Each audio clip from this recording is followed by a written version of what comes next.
So, what did I not know and how did I figure it out? My name is Robin Reynolds. I am a systems engineer and a content creator and a creative coach. And today I have a very special live for you because I have a guest joining me. So, Emmy, would you please introduce yourself? Hi, Robin. Thanks. Hi. Yeah, I am Emi Andrade, and I'm a OBM and content strategist. So I help my clients with their launches and what they need for their launches and their content, so they can reach a wider audience. So that's what I do for my clients. Great. Well, it's so good to have you here today. And I can say before we even start talking, I know that there was so much I didn't know. And I'd love to know your opinion on this, maybe working with other clients. I had this idea that I knew how to launch a workshop. And I think the reason I thought that was I have professional experience and I have some skills that were sort of related. But in fact, what I found out is that one, when you launch something, you're doing so many things at once. So, like, it's content creation, it's marketing, it's planning, project management, all kinds of things like that. And in fact, what I found out is I don't know how to do all of that. It I think in my mind, I might have oversimplified some of those pieces. So, in your experience, do you think that that happens with clients? Is my experience pretty common? Do clients kind of think, hey, I can do this when they first start? Yeah, that's pretty common. I think that all of my clients have that idea, and sometimes what it happens is that you have all those experiences and you think, okay, if I can manage a project that is and whatever with your job, you think that you can do it with a lunch, but sometimes you are missing some pieces that you don't know you need, Mm-hmm. right? And the other thing is sometimes you are following like a model from someone. So you decide that you're working with this model that someone teach you. And actually it's not what works for you. So Mm. that's other thing that I see my clients need is that like they know what they want, but sometimes there are little pieces that you don't know you're missing. Yes, yes, that makes so much sense. And for our viewers, I will say that I launched my workshop the first time by myself. And it was hard. It was a lot of work. I actually didn't even include all the bells and whistles, didn't go through what I thought were all of the right steps. And then Emmy and I started working together, I think it was in June Yeah. of this year, Emmy. And so we did launch number two together. And what I can say is there were some unexpected benefits for me. And I don't think we've talked about this, Emmy. But first of all, I was all by myself working on this project for months. And it kind of felt isolating. And I really didn't have anyone to, say, hey, does this make sense? Or do you have any other ideas?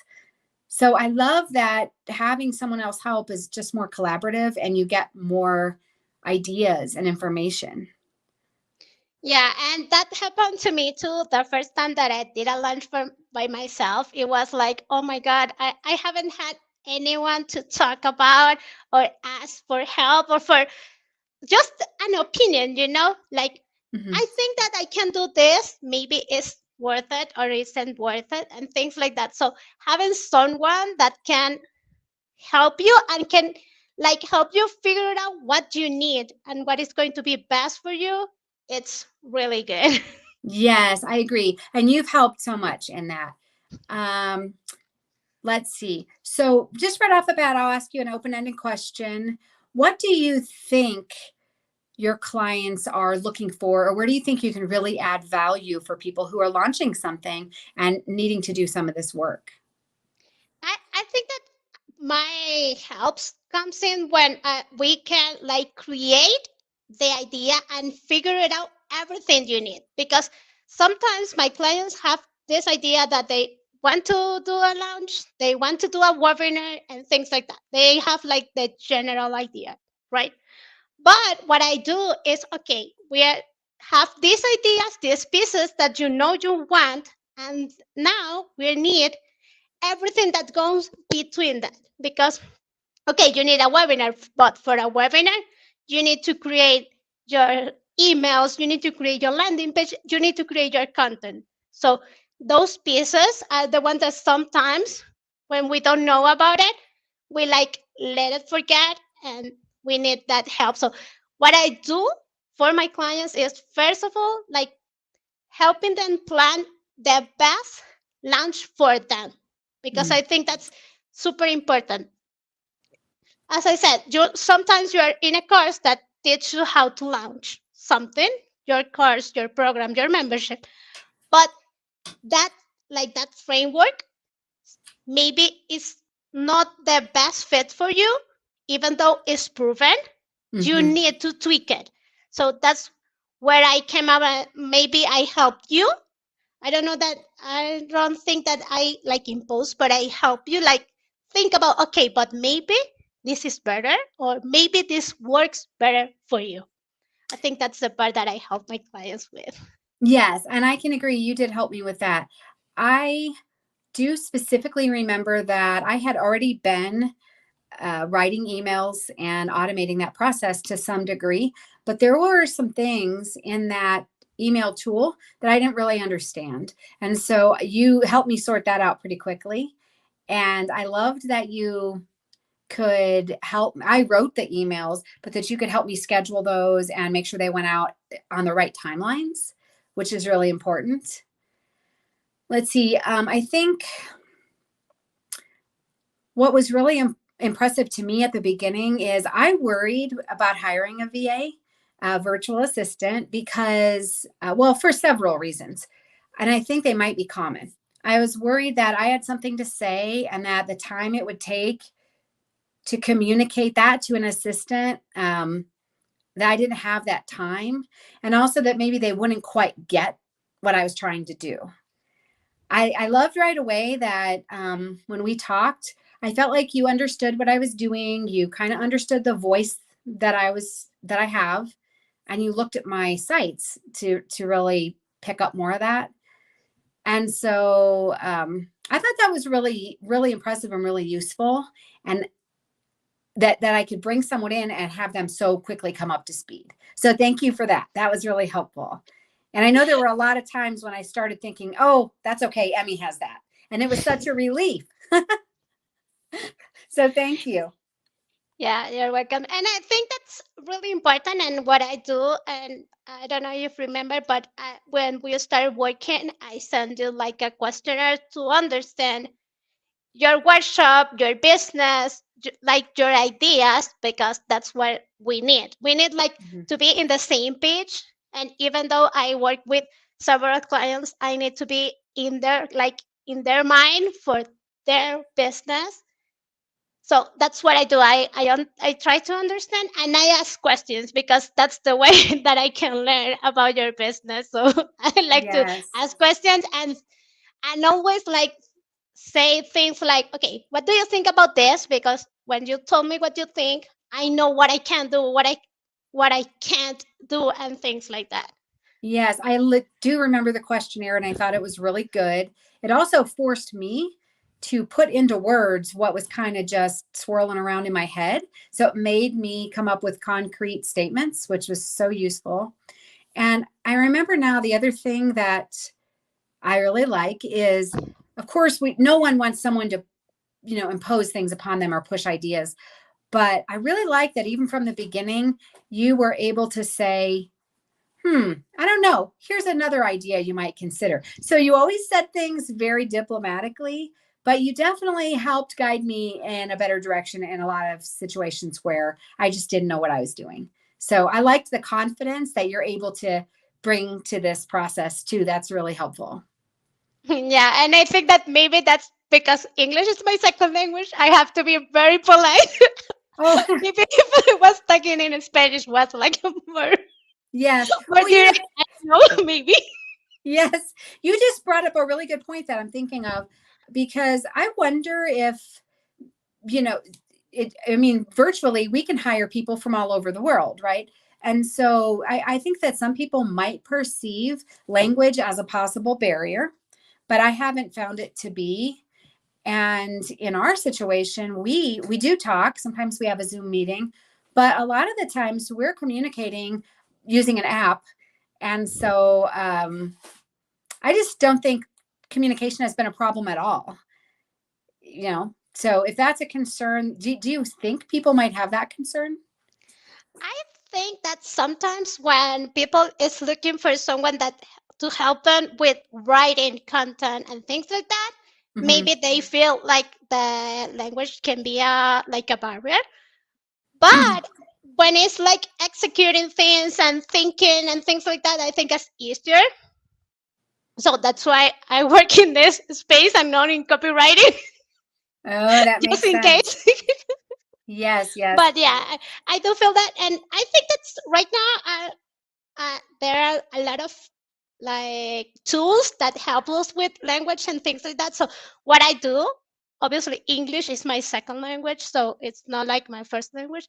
And Mhm. what I do is when I'm writing anything, I always use some kind of tools that helps me to say what I want to say. Mhm. So so when it's needed, I always use something to help me make sure that what I'm writing and how I'm writing it is good. Yeah. Well, this is an interesting conversation we're having because we talk about the business and tasks, but I don't think I've ever told you some of these things I'm telling you now. And another one is I have been surprised at how quickly you get things done because really I didn't allocate, a lot of hours each week. It was a very small amount of time each week and you got a ton done. So I think you must be very organized over there. And I know you have other clients too. So um, I like that. And I'm wondering if someone wants to, chat with you or get started, can they do that without making a huge commitment? How does that work with you? Yeah, right now with me, what we can do, first of all, we can talk, we can have a quick call, right? They can reach me on Instagram. That's where I'm almost always. Mm-hmm. And what I do is we can set a quick call and see what my prospect needs, right? If they need a big launch, if they just need some content created, or right now I'm working a lot with repurposing content. So my clients have podcasts, videos, and what I do is creating new content for them. Mm-hmm. So that kind of things, that those are like less commitment because we don't need a lot of time for that. Mm-hmm.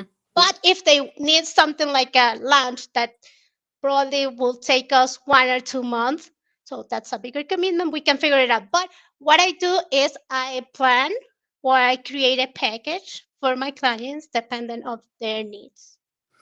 Great. And I remember that when I first started, I tried you out for one day.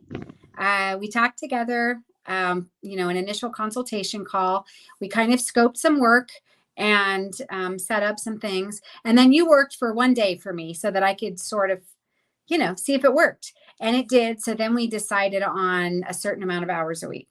So I think that's another way too that people could get a big chunk of work done and just, decide without a long-term commitment if it's a good fit. Yeah, and I really love those, like I call it VIP days intensive, Mhm. because it allows me to focus on one client, work a lot of hours in that, and figure out a lot of things. So normally I do that with tech when they need something on their emails and things like that. And when they need like this content repurposing, I can do it in a day too. Yeah, that all makes sense. Well, I know I personally am so glad that you have helped me with lunch too. You've put so many good processes in place that I'll be using for a long time and even improving as we go along. So thank you. And for those watching, I did just finish lunch too, which was a huge accomplishment and much easier with help. And so now we're in the middle of the workshop. So I have Emmy's Instagram scrolling at the bottom. Please reach out to her or to me if you would like me to connect you. And I think you are going to love her if you need a VA. Is there anything else that you would like to share with us, Emmy, before we go? I think that's one thing that I we haven't like talked a lot, and I think my clients needs when they're launching is think about the content strategy that they need to have in place, because sometimes that is like overlooked because we are planning our launch and everything for our launch, and we said, okay, we'll start promoting. If we're doing a webinar, we start promoting the webinar 15 days before, Mm-hmm. to set an example. And the thing is, you need to like start creating content about your launch, not your launch, but the topic Yeah. of your launch at least 2 weeks before. And right now, I saw an example that like blew my mind, and it's Amy Porterfield, Mm-hmm. because she's launching her book on February, right? Yes. And Yeah. she's already just talking about leaving your 9 to 5. If you go Yes. to her TikTok, it's like it's called Leave Your 9 to 5 or something like that. I don't remember Mm-hmm. exactly. But so you have to prepare your audience for whatever you are launching with more time than just the 15 days that you need to promote a webinar or a workshop or a challenge. Yeah, that makes so much sense. And you just reminded me of something that happened that I think was pretty important, which is I did a lot of work to design my workshop and design my business. And like I said, I even have a lot of professional experience that's probably related. But what happened is I launched once. I knew that something wasn't quite right about my messaging. I was really struggling to say what I wanted to say. And that translates into the marketing and the social media content. And so when I started working with you, that just reiterated that I wasn't clear on my message because I needed to communicate to you this content so that you could create it and repurpose some of my things. And so, actually, in the middle, I got a lot of clarity on what the message actually was. And we had to switch a lot of my messaging. So, thanks for helping with that. I think that's probably something that happens along the way as the message evolves a little. And Yeah. so I think that you have to be a little light on your feet, and having someone who understands that and can help has been super critical for me. So, Yeah, and I'm really happy to have to help you with your launch and with your workshop. I know that it was a lot of work and like a lot of passion that you put in mhm, there, but I really enjoy it. And I think that we did a really nice job with mhm. your workshop, and we are going to doing it better next time. We sure are. And that's part of this. It's really just this learning process. So I like that. There is a little bit of, anxiety and risk and fear in a lot of that, but it's exciting too. So thanks for all your help. And I highly recommend Emmy if you're looking for some help. Please just reach out to her and she will be happy to chat with you. Yeah, for sure. Okay. Bye, Emmy. Bye. Thanks. Thank you.